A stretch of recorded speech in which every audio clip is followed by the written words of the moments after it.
So guys, it's been a long time since I've been in the shop, at least a month and a half or something. I finally pulled something in here to work on. This is my 1982 8163B, and obviously this one has the rear lift hitch and a rototiller. I was able to pull and push it in over here yesterday, which was Friday. It was actually 50 degrees out. And I haven't had this tractor running in at least 2 years, maybe 3 years. I don't know. Main thing that happened was the battery went dead in it, which, alright, yeah, you just jump it off or whatever. No, this battery must have a dead short in it, because if you put jumper cables on it or a charger, the battery actually expands. And as soon as it did that one time, I hurried up and ripped the charger off of it, and I haven't touched it since. So step one is we're going to get that battery out of there. And I have a battery here that would charge up if you let a charger on it. Which this tractor, I think many of you guys have noticed since it's hardly been seen in a couple years. I don't use this tractor a whole lot. Mainly I left it set up as a rear tiller tractor. This tractor was never the best running machine I ever had. But I have plowed snow with it. I did have a mower deck on it for a short time, but the mower deck wasn't that good, 50-inch deck. So anyhow, here I'm gonna let the shop warm up. I just stepped out here. It's about 36 degrees outside. It's about 40 in here. So let the shop warm up some, and I'm gonna turn the TV on and get the hood off and see about getting this thing running again. Because pretty much once it runs and everything, then it's easy to drive. I've been toying with the idea of selling this tractor because I don't have any use for the rear tiller or anything that's on it. For a while, it was kind of nice to have a machine because this has the old style roller clutches on it, 1982 and older in the 8-speed transmissions had this. 1983, which my other 8163B is, and newer have the newer trunnion clutches that have the big aluminum hub on the outside instead of the 2 bolts that adjust it and the 3 rollers. So in this tractor I'd actually put clutches and stuff on and fix the rear wheel hubs excuse me, shortly after I got it, or within the first year anyhow, because I think I used it clapped out for a little bit. And that totally changed the feel of this tractor, made it a lot better. And it had chains on it for a long time. I swiped the chains off of this and put on the 126 Cub because I knew it had big wide tires on it too. So, but as you can see, these tires are, far from new. They were pretty bad when I got them.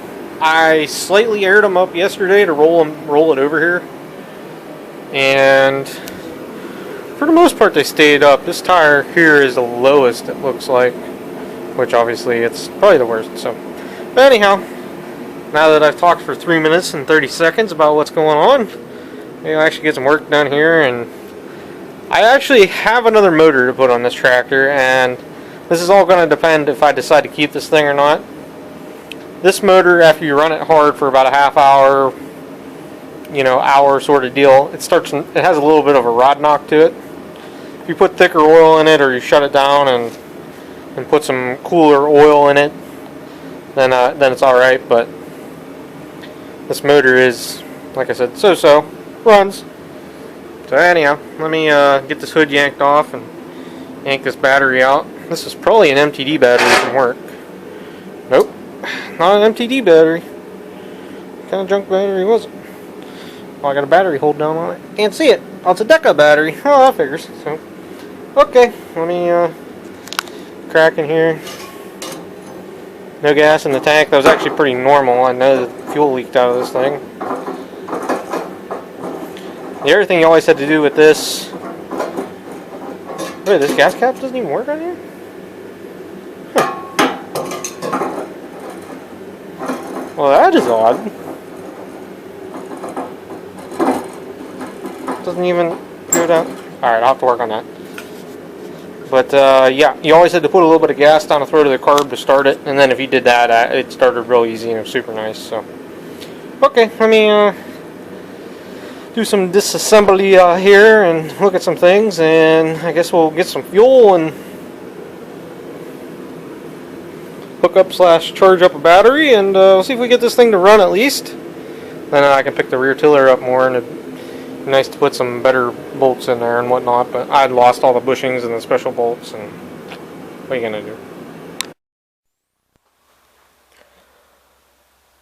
Alrighty boys, battery charger and battery have been in this for about 2 hours. Put some gas in the tank. I put some gas in the carb and maybe overfilled it slightly. So I guess we'll just crank it over. We'll put the battery charger on cook. I've been watching too much of Vice Grip Garage lately, if anybody hasn't seen that. Just see what it does. If it turns over here, it should run as long as it has spark.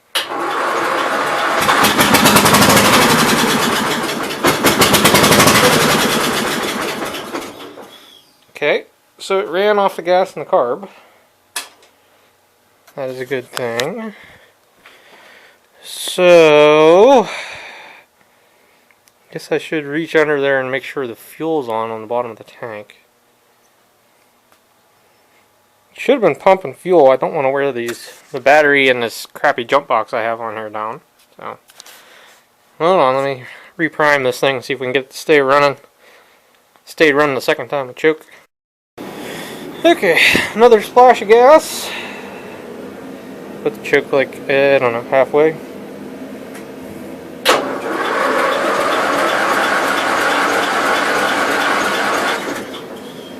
Flooded?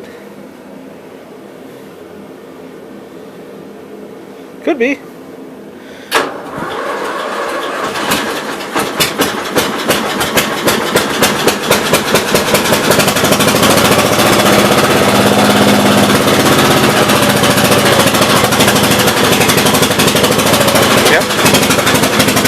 Now it's got fuel.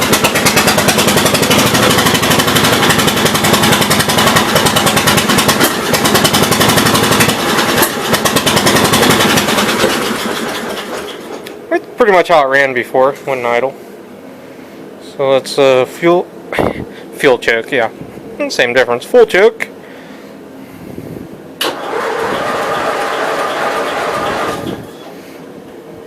And it seemed like it did anything.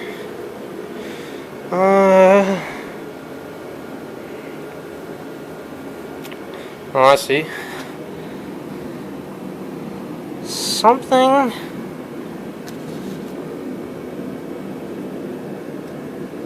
And so the fuel pump itself is leaking gas. Nice. All right. See if I got another fuel pump laying around. It might explain where the gas always ran on this thing. Interesting. Let's see if we can get it to run a little bit longer. I swear I see gas dripping out of the carb too. This thing never would idle.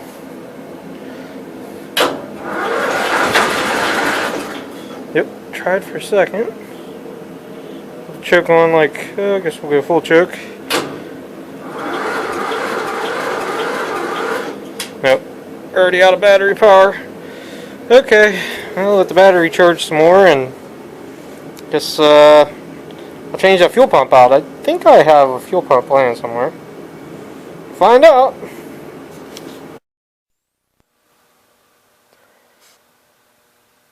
Okay, got another fuel pump put on there. I got a 50-50 shot if I got the inlets and outlets hooked up right. I'm not 100% sure on that.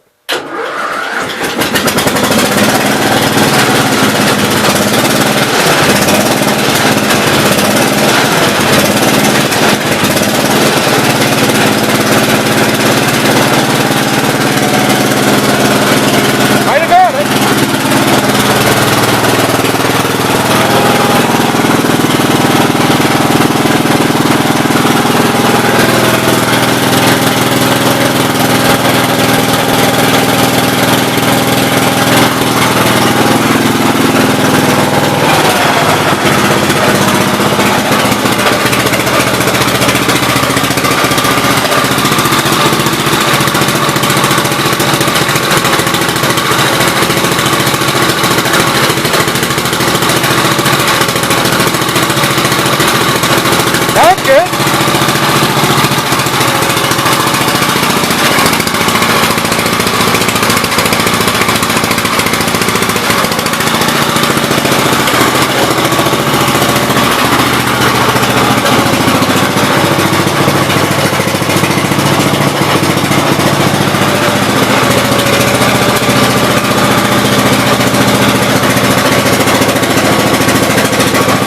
Oh, there, had the parking brake on.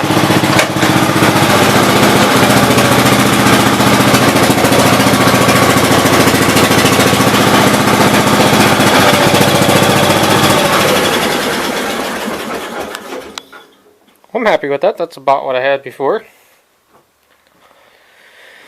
Never did idle smoothly. Apparently the carb's leaking through now. I see that. Nice.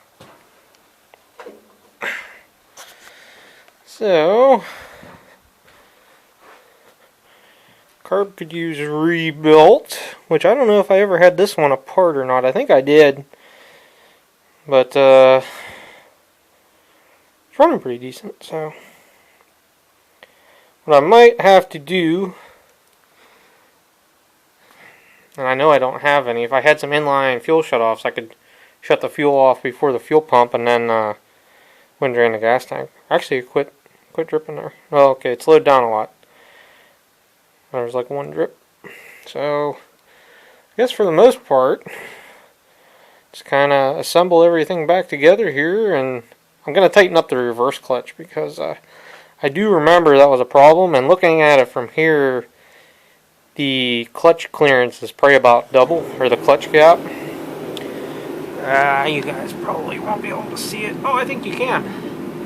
See how big that is? It should be about an ignition key. It's about 2 ignition keys. So we'll run that in a little bit on the reverse side, because that was becoming a problem. It wouldn't stay locked in reverse. So we'll do that. And it'd be nice if I had a fuel cap that would stay in the tank. I'll have to go look at my junk gas tank, see if I got anything any better. But I'm going to bolt this fuel pump back down, take that fuel pump, throw it in the garbage, I guess. And pretty much this tractor will be back to where it was, which is at least operational now, I guess. And it can go back over there in the tank garage. Put the hood back on it. I'll probably leave the charger on it a while. Because obviously I didn't crank on it a whole lot there and the battery went dead. If you let this battery charge overnight on 2 amp, and a lot of times the next day it's a good battery and it'll be fine as long as you keep it charged. But yeah, you know how that works. So anyhow, I guess I tried. Right now there's 1/2-inch bolts in the lift pivots, or yeah, I guess the pivots for the lift hitch. I thought maybe I'd get 5/8 bolts in there, but the holes are smaller than that, so that won't do no good. So it really needs the right bushings, or bushings made. I wish I had a small lathe that could do a whole lot of that sort of stuff, but I don't. And as far as the rest of the tractor was concerned, it always worked good, to my knowledge. I'm also, because I have a fix for this nowadays, I'm going to put at least 2 metal tabs in for the hood, because the 2 on top I had just nutted them, put nuts on the back side, which was always a workaround for me. I always put small garden tractor batteries and you can reach your hand on in there. So we'll do that, and you know, this tractor will be okay to go. This tractor is not pretty, just because of the repaint job it had. It was ugly red. I'm not real sure why it's like this on the seat pan. I don't know if the spot where it's red is stuck really good is where it was wire wheeled, or it's just a weird pattern it stayed in. Let's see if I got a wire brush. Pretty much for years all I've done is tractor sits for a while, I come along and wire brush on it, and you can see how much more of that paint come out there. So kind of while it's in here, I'll sit and pick at it some more. Not that it'll make it any prettier, but you know, get back down to the original powder coat. There's always the potential it could be repainted someday. Somebody had already done a crappy paint job on this. They made it a really... I think what they did is they painted it like the G Series red. It was really dark. It looked... Even when I got this tractor, it looked kind of strange. So, like I said, I'm going to quit talking, quit yapping here, and get that stuff done, get the battery hold down back in it. It would be nice to have a new battery to put in it, but been laid off since October and I don't have a whole lot of money, so I'm trying not to spend it. That's why I haven't been out in the shop like I was planning to be, but what are you going to do? Ain't no money to spend, can't fix them. So, anyhow, later guys.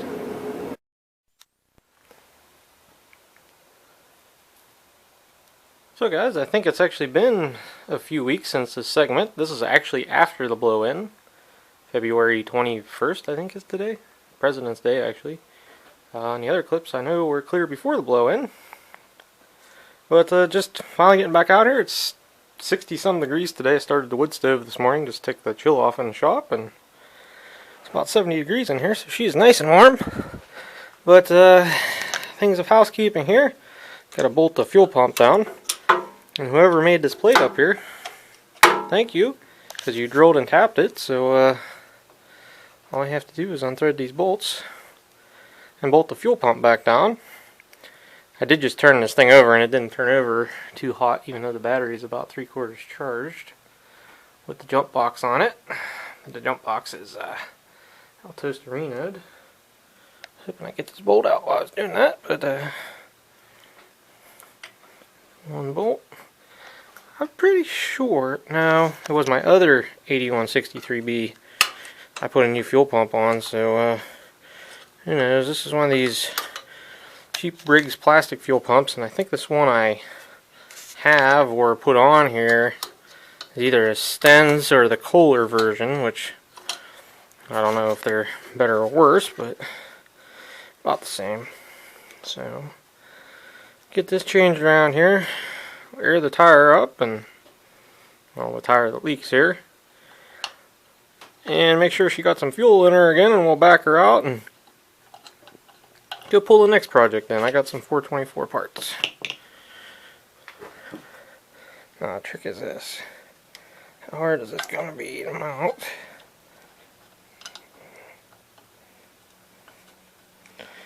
Bingo. Okay, other bolt right here.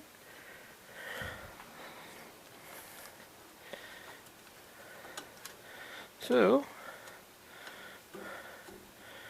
just tighten these up, put the hood back on, and get this thing to fire up. It's got a battery in it that will at least charge up, and I can jump now.